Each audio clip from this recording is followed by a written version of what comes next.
Hey guys, Chaps here, and let's talk about in-game cosmetics. As a disclaimer, I've never spent money on an in-game cosmetic for any game, so I'm clearly not the target audience for most of the cosmetic items. That said, I do feel like I have some interesting points for discussion.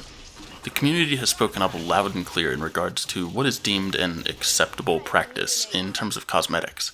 The Coalition has certainly changed things a bit in response to this, and there's no denying that it's much better than it was. But are people truly happy with this system?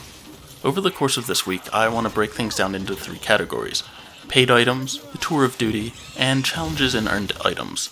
And then maybe a little bonus at the end to wrap it up and bring it all together. Let's begin with a brief history of cosmetics in the series.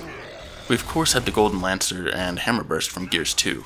The Lancer coming with the limited edition, and the Hammerburst being a pre-order bonus. It's funny thinking back to how simple things were back then. It was kinda nice. Most people didn't have a skin, so when you saw one, it kinda stood out. It's a nice change of pace from today's world where basically everyone has a skin. It's oversaturated and nothing really seems special. Gears 3 came along and brought some big changes with it. To start with, it was the first time we had paid weapon skins. Many may look back at this method and think about how wonderful it was, but to those who remember the way things were back then, it was certainly met with some resistance from the community. Eventually, people got over it, but there definitely was resistance at the start. On top of those weapon skins, each DLC pack also came with some additional ones. Even with only 5 skinned weapons, it's crazy to look back at those days. It seemed like an insane amount of skins to choose from, but in reality, the list was quite small by today's standards. Ever since Gears 1, we had characters that were unlocked via campaign achievements or leveling up. Gears 3, however, introduced something new that fans have long been waiting to see again. This, of course, is the addition of unlocks tied to notable challenges. I'm not talking about things that you'd grind for and get in a week or so. I'm talking about challenges or true signs of dedication. Griffin for collecting power, the Ivory Lancer for getting 10 kills as the leader in a round of Guardian. Who could forget the Onyx weapon skins, or even seriously 3.0? This is what many Gears fans consider to be the peak or ideal system. Pay for some of the stuff that you want, have a few free items, have some easily earned items, and then have some special ones reserved as a status symbol for rewards. Of course, a couple of years later, Judgment enters the series. We again have skins that can be purchased, and skins that can be earned. I'll say none quite lived up to the Gears 3 system, but I digress. The most noticeable addition in Judgment, though, was that of the RNG rewards. This is the first time we've seen this in a Gears game. What started out as an easy way to earn some skins quickly divulged into an annoying and tedious system that made us want to pull our hair out. But hey, at least it was free. I'll gloss over most of UE, as there really wasn't too much of note there. It was basically just a few free skins and then a decent number of purchasable ones. A cool inclusion, though, was that of the reward skins.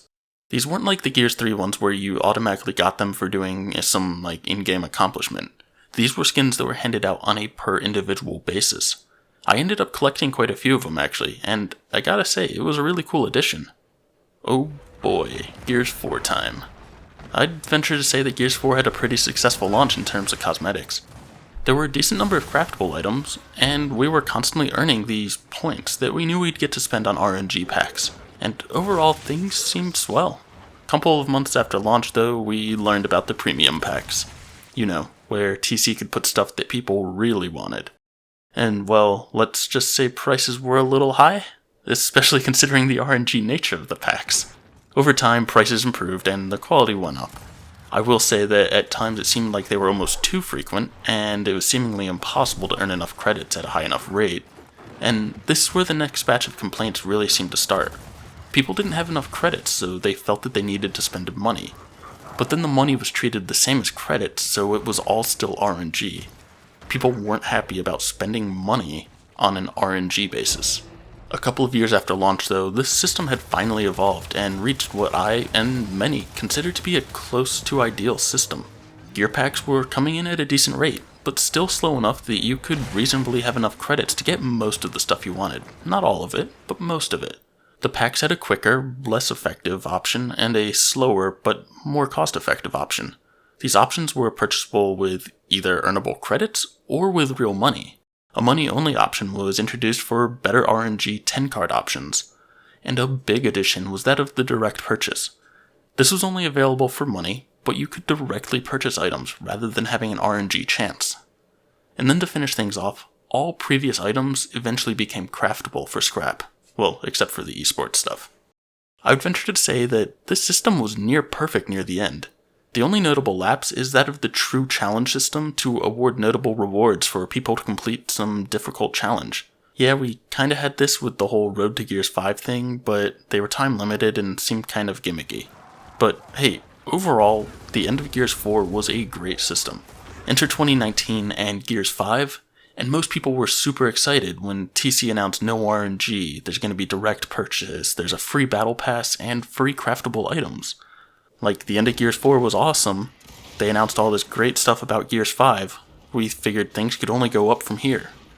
Well, I was one of the hesitant ones at this time. I was certainly pleasantly surprised in some of the aspects, but overall, I felt that I was pretty prepared for what was to come, and that's disappointment.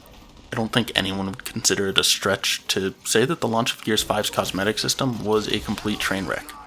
As I said before though, the Coalition has done some great things to respond to customer feedback. The store prices have been dropped significantly, and the tour has received some minor changes to make it less painful.